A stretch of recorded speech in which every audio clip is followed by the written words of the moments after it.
इस बार मूवी की शुरुआत में बताया जाता है कि 1995 में एक हाइकर ओरेगोन के जंगलों में गायब हो गया। कुछ सालों बाद उसी की तरह एक जानवर देखे जाने के बाद गांव वालों ने समझा कि वह जंगल में फैले वायरस की चपेट में आ गया होगा। दरअसल जंगल के बीचों बीच एक गांव है जहां लोगों का मानना था कि ओरेगोन के जंगल में एक वायरस फैला है, जिसे गांव वाले फेस ऑफ द वुल्फ कहते हैं, क्योंकि उस वायरस की चपेट में आने से आदमी का पूरा शरीर और चेहरा भेड़िए की तरह दिखने लगता है। यहीं उसी गांव में हम ब्लैक नाम के एक लड़के को देखते हैं जो अपने पिता ग्रिल के साथ रहता है। उसके पिता एक शिकारी हैं और वह ब्लैक को भी शिकार करना सिखाना चाहते थे, इसलिए वह ब्लैक को लेकर जंगल में हिरण का शिकार करने चले जाते हैं। तभी उन्हें एक हिरण दिख जाता है तो ग्रिल उस पर निशाना लगाने लगता है। उधर ब्लैक चुपके से बिना बताए दूसरी तरफ चला जाता है। जब वह अपने स्कोप से देखता है तो उसे कोई खड़ा हुआ दिखाई देता है, जिससे वह डर जाता है। लेकिन जब वह दोबारा देखता है तो उसे कोई नहीं दिखता।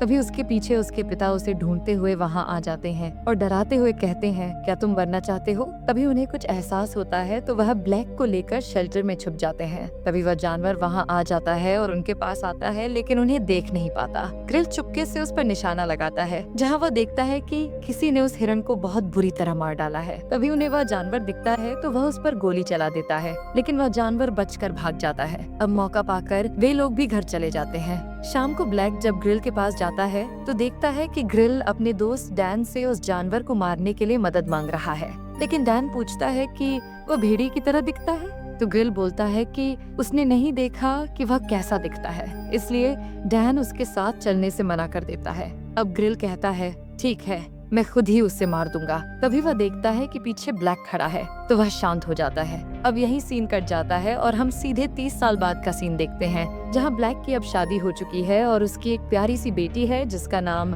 जिंजर है। वे सभी शहर में रहते हैं। जब वे शाम के डिनर की तैयारी कर रहे होते हैं तभी ब्लैक के गांव से एक लेटर आता है जिसमें लिखा होता है कि उसके पिता अब इस दुनिया में नहीं रहे, जिससे वह उदास हो जाता है क्योंकि वह अपने पापा से आखिरी बार 23 साल पहले मिला था, लेकिन उसे कुछ ज्यादा फर्क नहीं पड़ता। वह बताता है कि उसके पिता हमेशा उस पर चिल्लाते रहते थे और कुछ भी नहीं करने देते थे, जिसकी वजह से वह शहर आ गया था और उनसे दोबारा कभी मिलने नहीं गया।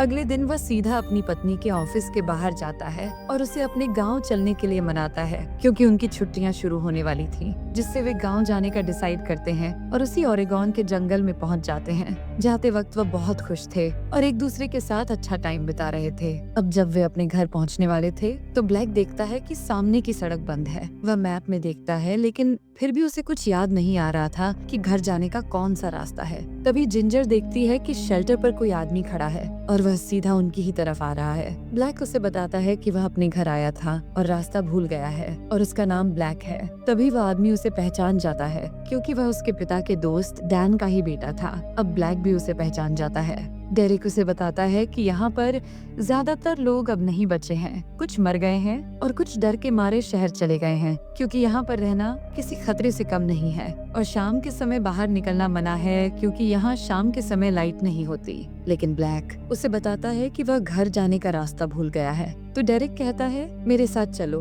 मैं तुम्हें तुम्हारे घर छोड़ देता हूँ। अब जब वह बात करते वक्त रास्ते में जा ही रहे होते हैं तभी उनकी गाड़ी के सामने बहुत अजीब सा दिखने वाला जानवर आ जाता है, जिससे बचते वक्त उनका एक्सीडेंट हो जाता है और उनकी गाड़ी पेड़ों के बीच बुरी तरह फंसकर लटक जाती है। लेकिन वे सभी बच जाते हैं और उस गाड़ी से निकलने की कोशिश करने लगते हैं। तभी ब्लैक देखता है कि डेरिक नीचे गिरकर बेहोश हो चुका है। तभी उस पर कोई हमला करता है, लेकिन दरवाजे के शीशे के कारण वह बच जाता है। लेकिन जब वह डेरिक को देखता है तो वह जानवर उसे बुरी तरह मारकर वहाँ से उठा ले जाता है। यह देखकर ब्लैक के पैरों तले जमीन खिसक जाती है। वह जल्दी से बाहर आकर सबको नीचे उतारता है और वहाँ से भागने लगते हैं। भागते भागते अपने पिता के घर पहुँच जाते हैं। तभी वह जानवर भी उनके पीछे आ जाता है, तो वे जल्दी से घर के अंदर आ जाते हैं, जिससे वह जानवर उनका कुछ भी नहीं कर पाता। ब्लैक घर की लाइट ऑन करने के लिए बेसमेंट में जाकर जनरेटर चालू करता है, जिससे पूरे घर में लाइट आ जाती है। अब वे सब आराम कर रहे होते हैं। ब्लैक जिंजर से माफी मांगता है, क्योंकि उसकी वजह से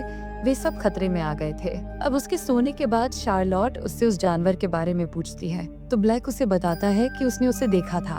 वो अपने दोनों पैरों पर खड़ा था और एकदम आदमी की तरह दिख रहा था, लेकिन उसने आज तक ऐसा जानवर नहीं देखा। अब उससे बचने के लिए ब्लैक दरवाजे को बंद कर देता है और बेसमेंट में जाकर अपने पिता के रेडियो से मदद मांगने की कोशिश करता है। तभी उसे कुछ बदबू आने लगती है। जब जाकर देखता है तो पाता है कि उसके पिता ने हिरण के मांस को फ्रीज करके रखा था।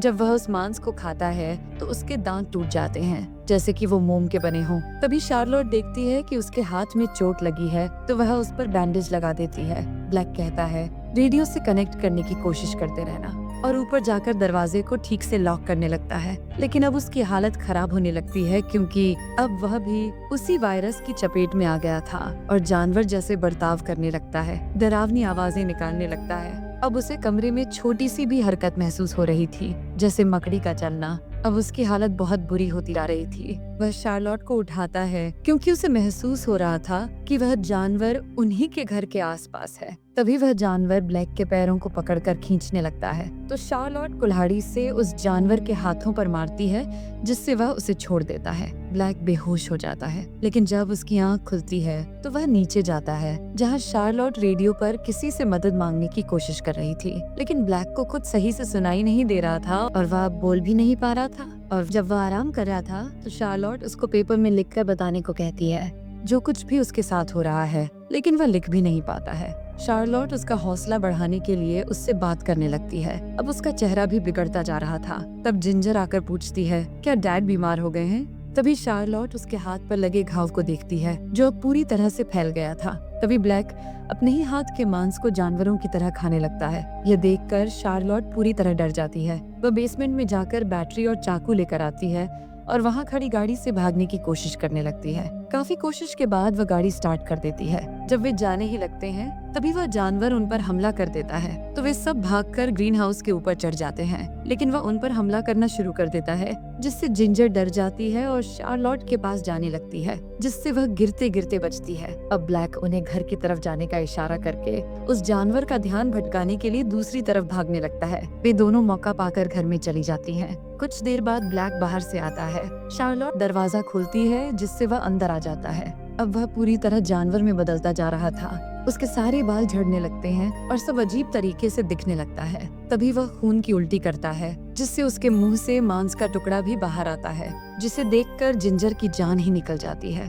तभी वह उन पर हमला करता है, लेकिन कुछ नहीं करता क्योंकि अभी उसमें सोचने की शक्ति थी। वह वहाँ से जाने के लिए दरवाजा खोलता है। तभी वह जानवर उस पर हमला कर देता है और उसे बुरी तरह पीटने लगता है। तभी वह जिंजर की आवाज सुनकर उसकी तरफ बढ़ने लगता है, जिससे शार्लोट उस पर चाकू से हमला कर देती है। जब वह जानवर शार्लोट को मारने ही वाला होता है तभी ब्लैक उस पर हमला कर उसे मार डालता है। जब वह उसके हाथ पर बना टैटू देखता है तो हैरान रह जाता है क्योंकि वैसा ही टैटू उसके पिता के हाथ पर था, जिससे वह समझ जाता है कि उसके पिता मरे नहीं थे बल्कि उसी वायरस की चपेट में आ गए थे, जिसकी चपेट में अब वह भी आ गया है।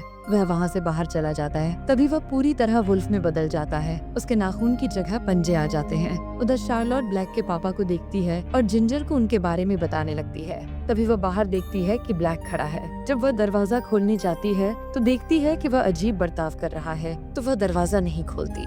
लेकिन तभी शार्लोट देखती है कि ब्लैक जिंजर के पीछे ही है, जिससे वह जोर से चिल्लाती है। अब जब वह उसकी तरफ बढ़ रहा होता है तो शार्लोट चाकू से उस पर हमला कर देती है और जिंजर को लेकर वहाँ से भागने लगती है। वह भी उनका पीछा करते हुए उनके पास आ जाता है और उसे अंधेरे में भी सब साफ साफ दिख रहा था, जिससे उनको भनक भी नहीं लगती कि वह उनके पास ही है। लेकिन तभी वह शार्लोट के लगाए हुए जाल में फंस जाता है तो वे वहाँ से भाग जाती हैं। उधर ब्लैक अपने फंसे हुए पैर को काटकर आजाद हो जाता है और उनका पीछा करने लगता है। वहीं दूसरी तरफ शार्लोट और जिंजर लगातार जंगल में भागते जा रहे थे। तभी उन्हें ब्लैक के जोर से दहाड़ने की आवाज आती है, जिससे वे दोनों बुरी तरह डर जाते हैं और भागते भागते वहीं पहुंच जाते हैं जहां उनका एक्सीडेंट हुआ था। तभी शार्लोट को डेरिक की गन मिल जाती है तो जिंजर कहती है जल्दी करो, वह हमारी तरफ आ रहा है। तभी उन्हें वह गाड़ी के ऊपर दिखता है तो वे भागकर शेल्टर में छुप जाते हैं, वैसे ही जैसे 23 साल पहले ब्लैक और उसके पिता छुपे थे।